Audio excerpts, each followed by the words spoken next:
Hi, sweeties. How are you doing? Welcome to Seminary. Thank you so much for the support. Hope you all are doing great. Seeing all these videos coming out from these people, I never saw all this, but thank goodness that it is actually great to listen to some certain things. Wait, who are they trying to throw in with what? Man, black people have come a very long way to be thrown with words and all that, to come and tell us that you guys are conqueror, you guys are striving, you guys are the best and all that. Shove that into your butt. I don't care. I don't care. And then you're trying to tell me that your ancestors, like, they really worked so hard to be where you guys, which ancestors? What are you guys built to where? You are talking like you are not in the world, or you live under the rubble like we don't know. What did you build? The fact that you are standing on a ground that was built by black people, their sweat, their blood, everything, to lie against them and then to shade them too, because I hear even the words we didn't speak out. I am not even worried about the ones you spoke out, but I am more worried about the ones that did not come out, because I hear all of them. You guys are warriors. Which warriors? Who did you fight for? You guys are are crazy. Let's get into this video.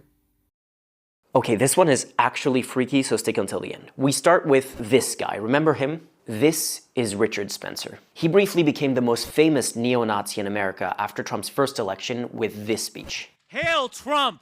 Hail our people! Hail victory! This is when neo-Nazis were starting to rebrand as alt-right, but as you can see, they were still super mask off. If you don't know, Hail Victory is English for Sieg Heil. Anyway, listen closely to this part of the speech. To be white is to be a striver, a crusader, an explorer, and a conqueror. We build, we produce, we go upward. And that is a regular neo-Nazi talking point that you hear often these days, that white people build, create, invent things, that they're the source of civilization or whatever. Keep that in the back of your mind, but enough of Richard Spencer for now. Because this rotten hard-boiled egg is Stephen Miller. He's one of the only high-level White House staffers that stayed with Trump after his first term. And he's Trump's main immigration advisor, the architect of Trump's immigration policy. And even though he comes from a Jewish family, his own family members say that guy totally would have been an SS officer back in the day. Anyway, this is a section of his speech at the Charlie Kirk Memorial. Our lineage and our legacy hails back to Athens, to Rome, to Philadelphia, to Monticello. Our ancestors built the cities. They produced the art and architecture. They built the industry. Erica stands on the shoulders of thousands of years of warriors, of women who raised up families, raised up city, raised up industry, raised up civilization, who pulled us out of the caves and the darkness into the light. The light will defeat the dark. We will prevail over the forces of wickedness and evil. They cannot imagine what they have awakened. They cannot conceive of the army that they have arisen in all of us. Because we stand for what is good, what is virtuous, what is noble. And to those trying to incite violence against us, those trying to foment hatred against us, what do you have? You have nothing. You are nothing. You are wickedness, you are jealousy, you are envy, you are hatred. You are nothing. You can build nothing. You can produce nothing. You can create nothing. We are the ones who build. We are the ones who create. We are the ones who lift up humanity. Yeah, things are getting dark, man. Things are getting really dark. Anyone who knows anything about Nazi propaganda know that that was a Nazi speech. Not even a watered-down crypto-Nazi speech. That is a straight-up Nazi speech from the 1930s. And they feel comfortable doing this because they know that the killing of Charlie Kirk has given them a way to dismiss and invalidate comparisons to the Nazis. But holy shit is that mask off, and holy shit should that make you worry about what is to come. So let me get this straight. We spent years screaming build the wall, tried to kick out the very people that kept the economy running, and meanwhile, undocumented immigrants were quietly keeping Social Security from collapsing by paying into a system that they're never going to benefit from. Did you know that in 2021 alone, they paid over $12 billion into Social Security, and they're never going to see a dime of it? Yeah, they're literally funding our grandparents' retirement, all while being scapegoated for draining the system. Oh, and that's just the beginning, because everything you think you know about Social Security, yeah, it's a fucking lie. A really expensive, legally mandated, multi-generational lie. So let's start here. When you pay into Social Security, the money doesn't get saved under your name. It's not in some vault. It's not invested for you. It gets immediately spent to pay the current retirees. That's called a pay-as-you-go system. Oh, and if there's a surplus, the money doesn't just like sit there. Yeah, Congress borrows it legally, and they spend it on whatever the fuck they want. They essentially give the Social Security Trust Fund an IOU in the form of treasury bonds. So that means your retirement is literally a loan to the federal government. Oh, and guess what? They haven't been that great about paying it back. As of 2023, the Social Security Trust Fund holds over $2.7 trillion in IOUs, both borrowed and spent. So where did that money go? Because let's talk receipts for a second. It went to war spending. In the 2000s, when Social Security was running surpluses, Congress used that money to fund the Iraq and Afghanistan wars, which cost over, $2.26 trillion. So while you thought you were saving for retirement, your payroll taxes, yeah, they were helping fund drone strikes and Halliburton contracts. And then we've got bank bailouts. Do you remember the $700 billion TARP bailout? You know, the one during the 2008 financial crisis? Yeah, that leaned heavily on borrowed Social Security funds. Because the tax revenue was in free fall and that money had already been absorbed into the general budget. So you didn't get bailed out. Wall Street did with your money. And then, of course, we have the tax cuts for the rich. Both the Bush tax cuts and the 2017 Trump tax law slashed revenue by trillions. But rather than raise the taxes or cut defense spending, Congress just kept borrowing, including from the Social Security Fund. So again, your retirement fund ended up actually giving some tax breaks to some billionaire on his third yacht. So who does the system actually benefit? Social Security rewards people with consistent wage earning careers over 35 years. So not caretakers, not disabled workers, not stay-at-home parents, and not people that were incarcerated, undocumented, or who worked under the table. Oh, and if you die early, yeah, that money's gone. It doesn't go to your siblings or your parents or your best friend. It disappears unless you have a legal survivor on file. Oh, and if you get sick before retirement, Social Security disability is fucking brutal. Did you know that 67% of people get denied on their first try? Did you know the average appeal takes around 2 years? And did you know that thousands of people die every year just waiting for their approval to go through? Oh, and if you do get it, you're forced to live in poverty. Because if you own too much or you save too much, yeah, you lose all your benefits. Oh, and meanwhile, Congress, they don't rely on Social Security. No, they do not. They get federal pensions and lifetime healthcare, which, by the way, is fully funded by taxpayers. So yeah, their retirement is pretty fucking secured, but yours is up in the air. So let's talk taxes for a second.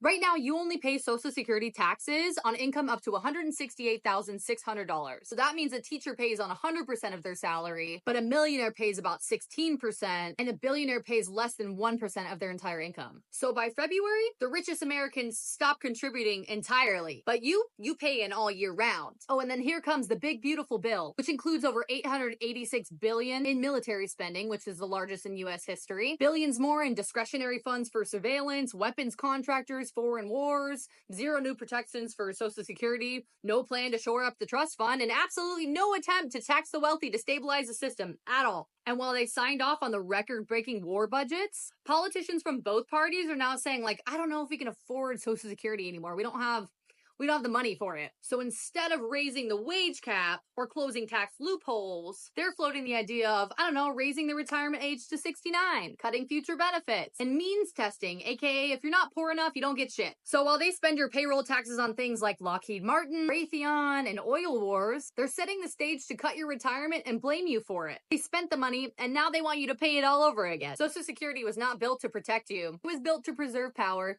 It was originally designed to exclude black and brown workers. It still punishes caretakers, the disabled, and the poor. Congress has borrowed over $2.7 trillion from it. They spent it on wars, tax cuts, and bailouts. And now they're saying that you have to work longer and take less while they retire on taxpayer-funded pensions. So when they say Social Security is going broke, what they really mean is they broke it. And they're hoping that you're too tired, too poor, too whatever to fight back. Everything you know is a lie. It's time we all fucking wake up.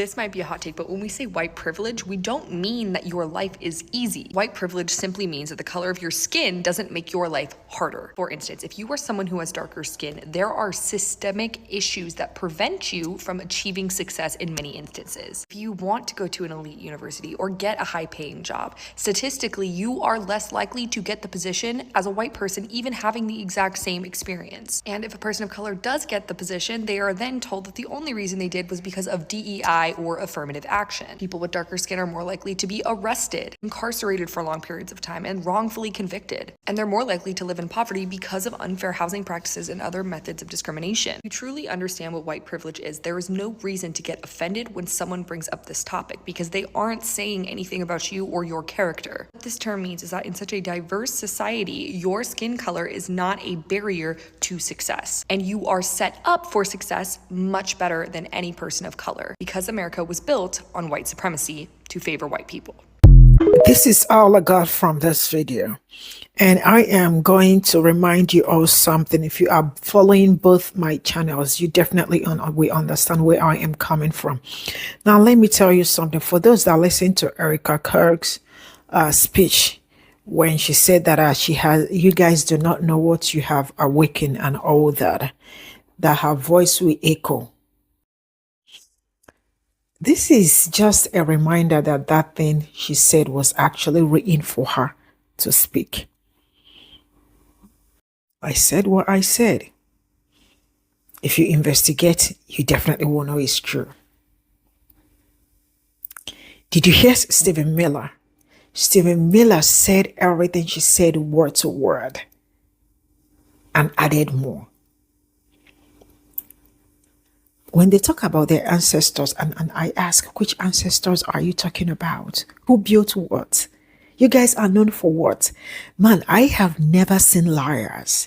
I mean, these ones are pathological liars. Damn.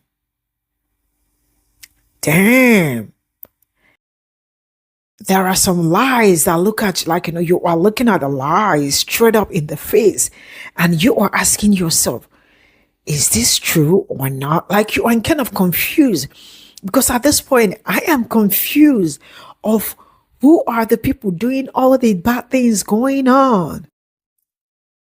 Like Stephen Miller, did he really?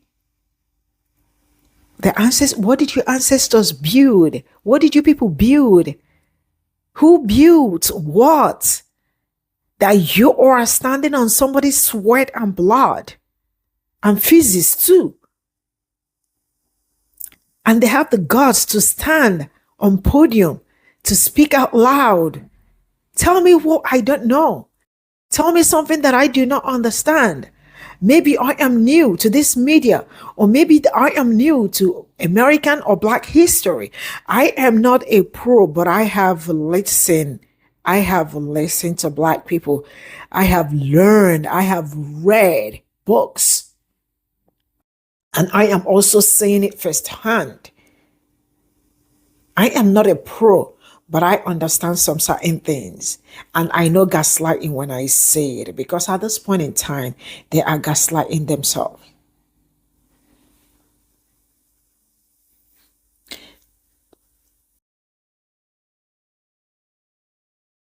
Richard Spencer, who was he actually talking to? These people actually do not know themselves, or do they need to look in the mirror? Or should we build a mirror for them wherever they are? Or does it mean, wait, excuse me, I am not confused, but I am kind of unsure of words. So they don't know the world already knew, or do they think there are no critical thinkers, or people do not know?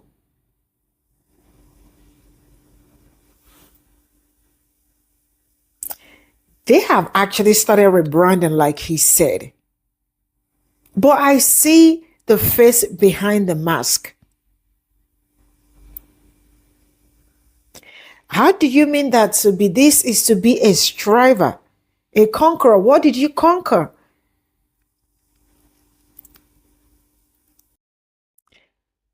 And the fact that, see,